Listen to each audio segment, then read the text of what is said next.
আসসালামু আলাইকুম ফ্রেন্ডস, কেমন আছেন সবাই? আশা করি নিশ্চয়ই ভালো।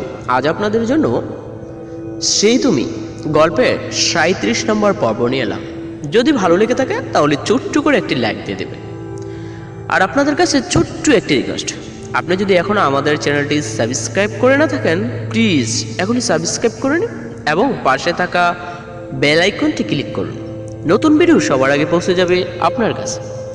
আর যদি আপনি অলরেডি সাবস্ক্রাইব করে থাকেন তাহলে জানাই অসংখ্য ধন্যবাদ। তো ফ্রেন্ডস, বেশি কথা না বাড়িয়ে চলুন গল্পে ফিরে যাই। এ কয়দিনে অনেক মিস করেছি তোমাকে, আর আমার পুচকুটাকেও অনেক মিস করেছি। অনেক মনে পড়েছে তোমাদের কথা, আর তাই তো 2 সপ্তাহে সব কাজ শেষ করে একেবারে চলে এসেছি। তোমাদের ছেড়ে আর কোথাও যাব না। ঈশিতা হঠাৎ করে ইয়াশকে দেখে কিছু বুঝে উঠতে পারল না। ইয়াশ ঈশিতাকে নিজের থেকে সারিয়ে সোজা দাঁড় করিয়ে ঈশিতার মুখের দিকে তাকায়। একদিনে ঈশিতার মুখ একদম শুকিয়ে গেছে, চোখের নিচে কালো হয়ে গেছে। খাওয়া দাওয়া ও নিজের প্রতি যত্ন নেওয়ার ঈশিতাকে অনেক দুর্বল দেখাচ্ছে। আগের থেকে অনেক রোগা হয়ে গেছে ঈশিতা। ইয়াশ ঈশিতার দিকে অবাক নয়ে তাকিয়ে বলল, এ কি হাল হয়েছে তোমার? কি করে নিজের এই অবস্থা করেছ? ঈশিতা কিছু বলতে পারছে না। ইয়াশ এখনো ঈশিতাকে দেখে সব কিছু বুঝে উঠতে পারছে না। ইয়াশের চোখ ঈশিতার পেটের উপর পড়ল। মুহূর্তের মধ্যে ইয়াশের মুখ কালো হয়ে যায়। ইয়াশ কিছু বুঝতে না পেরে প্রশ্নবোধক দৃষ্টিতে ঈশিতার দিকে তাকায়। ঈশিতার সাথে সাথেই ফুপিয়ে কেঁদে উঠে ইয়াশের বুকে মুখ লুকায়। ঈশিতা কাঁদতে কাঁদতে বলতে লাগলো, সব কিছু শেষ হয়ে গেছে ইয়াশ, আমাদের বাচ্চা আর নেই। এই কথা শুনে ইয়াশ মুহূর্তের জন্য থমকে যায়। মনে হচ্ছে ইয়াশের পৃথিবী এই কথা শোনার পর থেমে গেছে। ইয়াশ কিছু বলার শক্তি পাচ্ছে না। কি থেকে কি হয়ে গেল? ঈশিতা এখনো কেঁদে কেঁদে বলে যাচ্ছে, আমার জন্য সব কিছু হয়েছে, আমি ওর খেয়াল রাখতে পারিনি। আমার ভুলের জন্য ও আমাদের ছেড়ে চলে গেছে। কাঁদতে কাঁদতে ঈশিতার হেঁচকে উঠে গেল, আর কথা বলতে পারছে না। ইয়াশ কিছুক্ষণ পাথরের মতো দাঁড়িয়ে থেকে ঈশিতাকে সোজা করে দাঁড় করায়। ইয়াশ ঈশিতার চোখের পানি মুছে দিয়ে ঈশিতাকে শান্ত করানোর চেষ্টা করে বলল, কেঁদো না, শান্ত হও। ঈশিতার হেঁচকে উঠায় শ্বাস নিতে কষ্ট হচ্ছে। ইয়াশ ঈশিতাকে বেড়ে বসিয়ে দিয়ে ঈশিতার হাত ধরে খুব শান্ত কণ্ঠে বলল, কি করে এসব হলো? ঈশিতা এখনো কেঁদেই যাচ্ছে, কান্নার জন্য কিছু বলতে পারছে না। ইয়াশ বলল, কাঁদতে বারণ করলাম তো, এসব কিভাবে হয়েছে? ঈশিতা বলল, আমি ওয়াশরুমে গিয়েছিলাম, সেখান থেকে বের হয়ে আসার সময় পা পিছলে যায়, আর এসব হয়ে গেল। আমি একদম বুঝতে পারিনি আমার ছোট্ট একটা ভুলের জন্য এমন কিছু হয়ে যাবে। ঈশিতা আবারও ইয়াশের বুকে মুখ গুজে কাঁদতে লাগলো। ইয়াশ ঈশিতার মাথায় হাত রাখলো। ঈশিতা কেঁদে কেঁদে এতদিনে লুকিয়ে রাখা কষ্টগুলো হালকা করছে। ঈশিতার চোখের পানি ইয়াশের শার্ট ভিজে যেতে লাগে। ইয়াশ কিছু বলার শক্তি পাচ্ছে না। কি করে ঈশিতাকে কে বোঝাবে, ওকে সান্ত্বনা দিবে?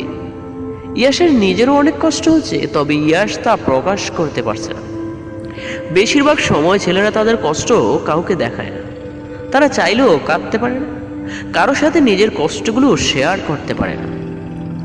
ইয়াশের চোখ লাল হয়ে গেছে, চোখ দুটো বারবার ঝাপসা হয়ে আসছে। ঈশিতার এই অবস্থা দেখে ইয়াশ না পারছে নিজের কষ্ট প্রকাশ করতে, না পারছে এসব সহ্য করতে। এখন ইয়াশ ভেঙে পড়লে ঈশিতার কি হবে? ঈশিতাকে কে দেখবে? ইয়াশকে কষ্ট পেতে দেখে যে ঈশিতা আরো বেশি কষ্ট পাবে, তখন তো কোনোভাবে ঈশিতাকে সামলানো যাবে না। ইয়াশের হাজার কষ্ট হলেও তা ঈশিতাকে বুঝতে দেওয়া যাবে না। খুব কষ্টে নিজের সাথে যুদ্ধ করে ইয়াশ চোখের পানি আটকে রাখে। তাছাড়া ছেলেদের চোখে এত সহজে পানি আসে না। তারা মেয়েদের মতো কথায় কথায় কাঁদতে পারে না, মনে মনে সব কষ্ট সহ্য করে নেয়। ইয়াশ 2 হাতে ঈশিতার মুখ সোজা করে ধরে বলল, দেখি কাঁদতে কাঁদতে নিজের কি অবস্থা করেছ? শান্ত হও, আর কাঁদে না। যা হবার তা হয়ে গেছে, যা হয়েছে তাতে আমাদের কোনো হাত নেই। আমরা চাইলেও সবকিছু আমাদের মতো করতে হবে না। উপরওয়ালা যা ঠিক করে রেখেছে তাই হবে। আর তা আমাদের হাসি মুখে মেনে নিতে হবে? ঈশিতা বলল, তুমি বলতে না তোমার একটা ছেলে বাবু চাই? ইয়াশ বলল, ঈশিতা বলল, ও ছেলে বাবুই ছিল। কত ছোট্ট ছোট্ট হাত পা ছিল, একদম তুলতুলে শরীর, একটু চুলেই অন্যরকম এক সুখের অনুভূতি হয়েছিল। তুমি তো ওকে দেখোনি, আমি দেখেছি, খুব কাছ থেকে শুয়ে দেখেছি। ঈশিতার এ কথাগুলো শুনে ইয়াসের বুক ফেটে যাচ্ছিল। ইয়াসেরও চিৎকার দিয়ে কাঁদতে ইচ্ছে হচ্ছিল। ঈশিতার কিছু বলতে গেলে ইয়াস ঈশিতাকে চুপ করিয়ে দিয়ে তার বুকের সাথে মিশিয়ে নেয়। ঈশিতা ইয়াসের বুকে মুখ গুজে কাঁদতে কাঁদতেই সেন্সলেস হয়ে গেল। ইয়াস বুঝতে পেরে ঈশিতাকে পাঁচ কোলে করে নিজের রুমে নিয়ে আসে। ঈশিতাকে দেখে ইয়াসের বুক খা খা করে উঠল। এত কিছু ঈশিতা একা সহ্য করেছে। ঈশিতার সবচেয়ে কষ্টের সময় ইয়াস তার পাশে থাকতে পারেনি। যে সময়টাতে ইয়াসকে ঈশিতার সব থেকে বেশি প্রয়োজন ছিল, সে সময় ইয়াসকে কাছে পায়নি। কেমন পরিস্থিতির মাঝ দিয়ে ঈশিতার দিন পার হয়েছে, তাই ঈশিতাকে দেখে খুব ভালো করে বোঝা যাচ্ছে। ইয়াস চোখ মুছে নিয়ে রুম থেকে বের হয়ে যায়। ইয়াস খেয়াল করে নিরিবিলি একটা জায়গায় দাঁড়িয়ে রাতের অন্ধকারে কিছু তেমন ভালোভাবে দেখা যাচ্ছে না। আকাশের বুকে চাঁদ নেই, মেঘগুলো চাঁদকে আড়াল করে রেখেছে। ইয়াসের দুই হাঁটু গেড়ে মাটিতে বসে পড়ে, দূর আকাশের দিকে তাকিয়ে জোরে চিৎকার করে উঠল। চোখ দিয়ে নোনা জলগুলো গড়িয়ে পড়েছে, কোনো ভাব মানছে না। ইয়াস দু হাতে মুখ ডেকে কিছুক্ষণ এভাবে বসেই কান্না করলো। হঠাৎ করে ইয়াস উঠে দাঁড়িয়ে গেল, চোখ মুছে নিয়ে গাড়ি ফিরে এলো। ড্রাইভিং সিটে বসে গাড়ি স্টার্ট করে চলে আসতে লাগলো। ঈশিতা ইয়াসের লাগেজগুলো, বাচ্চার জন্য আনা ড্রেস আর খেলনাগুলো দেখে আবারও কান্না করতে লাগলো। পাগলের মতো সবকিছু বুকে জড়িয়ে নিচ্ছে। ড্রেসগুলোতে বারবার করে চুমু খেয়ে আবারও শক্ত করে বুকে জড়িয়ে নিয়ে চোখের পানি ফেলছে। ইয়াস বাসায় চলে আসে। রুমে এসে ঈশিতাকে এগুলো নিয়ে কাঁদতে দেখে নিজেকে আর ঠিক রাখতে পারল না। ইয়াস ঈশিতার থেকে ওগুলো নিয়ে সোজা বাবুর রুম সাজিয়েছিল, ওটাই চলে যায়। সব কিছু ওই রুমে রেখে ইয়াস বাইরের থেকে রুমে তালা লাগিয়ে দেয়, যাতে ঈশিতা এই রুমে না আসতে পারে। বাচ্চার খেলনা, জামা কাপড়গুলো চোখের সামনে থাকলে ঈশিতা কখনো এসব বলতে পারবে না। বাচ্চাটাকে হারিয়ে এখন ইয়াস ঈশিতাকেও হারাতে পারবে না। ঈশিতা যা শুরু করেছে এতে বেশি দিন সময় লাগবে না ওর কিছু একটা হয়ে যেতে। ঈশিতা বলল, কি করছো ইয়াস? ইয়াস বলল, যা করছি তা দেখতেই পারছো। আজকের পর কেউ এই রুম খুলবে না, আর তুমিও এই রুমের আসার চেষ্টা করবে না। দুঃখের সময় এটাকে আঁকড়ে রেখে আরো কষ্ট পাওয়ার কোনো মানে হয় না। যা হবার ছিল তা হয়ে গেছে, এখন আমাদের নিজেকে শক্ত করতে হবে।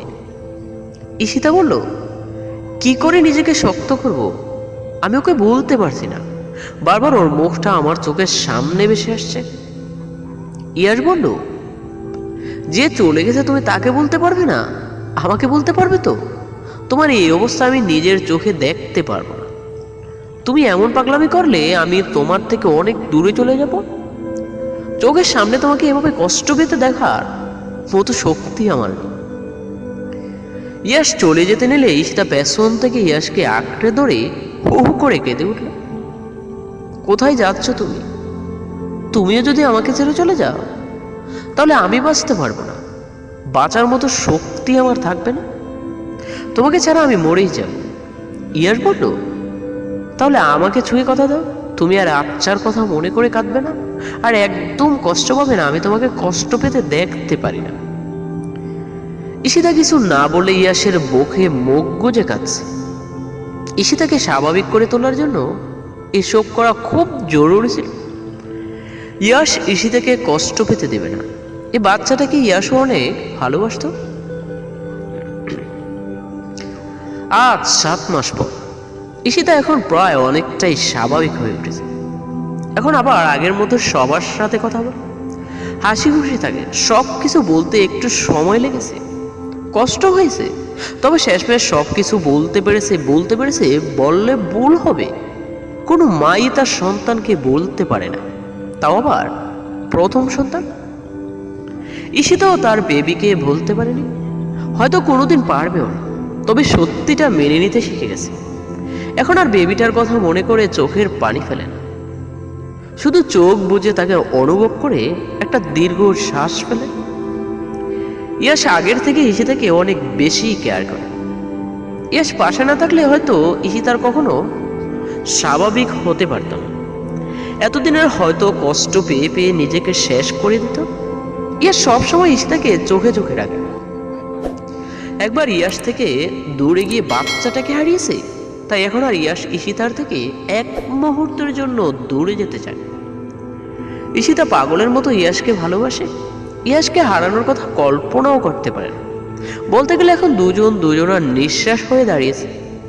মানুষের যেমন নিঃশ্বাস না নিতে পারলে বেঁচে থাকা সম্ভব না, তেমনি ইয়াশ ঈশিতা দুজন কাছাকাছি না থাকলে তাদের বেঁচে থাকাও সম্ভব না। এখন তো ঈশিতার কাছে মনে হয় পৃথিবীর সব সুখ বুঝি তার কাছেই এসে দিয়েছে। এই 7 মাসে ইয়াশ আর ঈশিতার মাঝে সব কিছু ঠিকঠাক চললেও রিহা আর ইরফানের মাঝে কিছুই ঠিক নেই। ইরফান নানাভাবে রিহাকে কষ্ট দেওয়ার চেষ্টা করেছে, শুধু চেষ্টা করেই থেমে থাকেনি, অনেক কষ্ট দিয়েছে। সব কিছুতেই রিহার দোষ ধরে কতভাবেই না রিহাকে শাস্তি দিয়েছে। অন্যায় না থাকা সত্ত্বেও রিহার উপর অনেক অত্যাচার করেছে ইরফান। রিহাকে বাড়ি থেকে বের করে দেওয়ার জন্য হাজার চেষ্টা করেছে, কিন্তু পারেনি। রিহা কোনোভাবেই ইরফানকে ছেড়ে বাড়ি থেকে কোথাও যাবে না। কদিন তো ইরফান রিহাকে ডিভোর্স দেওয়ার জন্য মরিয়া হয়ে উঠেছে। ইরফানের এক কথা, সে রিহার সাথে এক ছাদের নিচে থাকবে না, যেভাবেই হোক রিহাকে ডিভোর্স দিয়ে ছাড়বে। এই নিয়ে ইরফান রিহার বাবার সাথেও কথা বলেছে। রিহার বাবা রিহাকে হাজার বুঝিয়েও পারেনি। রিহা মরে যাবে, বড় ইরফানকে ছেড়ে যাবে না। ইয়াশ স্টাডি রুমে বসে কিছু ফাইল দেখছে। ঈশিতা ভেতরে এসে ইয়াশের পাশে দাঁড়িয়ে পড়ল। এই যে মিস্টার হাজব্যান্ড, সারাদিন এত রাত কি স্টাডি করে রুম থাকবে, নিজের রুমে যাবে না? ইয়াশ ফাইলটা রেখে উঠে গিয়ে ঈশিতার কোমর পেঁচিয়ে ধরে ঈশিতাকে নিজের সাথে মিশিয়ে নিয়ে বলল, কোথায় থাকো তুমি সারাদিন? আমার জন্য একটু সময় নেই তোমার? ঈশিতা বলল, কে বললো সময় নেই? কয়বার এসে দরজার সামনে থেকে তোমাকে দেখে গেছি, তাকে তুমি খেয়াল করেছো? নিজের কাজের মধ্যে এমনভাবে ডুবে থাকো দুনিয়া আর কোনো খেয়ালই থাকে না। ইয়াশ বলল, ভেতরে আসলে না কেন? ঈশিতা বলল, তুমি কাজ করছিলে। ইয়াশ বলল, আমার কাজ কি তোমার থেকেও বেশি ইম্পর্ট্যান্ট নাকি? ঈশিতা বলল, কি জানি। ইয়াশ বলল, কি জানি মানে? তোমার কি মনে হয়? ঈশিতা ইয়াশের বুকে মাথা রেখে বলল, আমার মনে হয় আমার থেকে বেশি কোনো কিছুই তোমার কাছে ইম্পর্টেন্ট না। ইয়াশ ঈশিতার মাথায় আলতো করে হাত বুলিয়ে দিচ্ছে।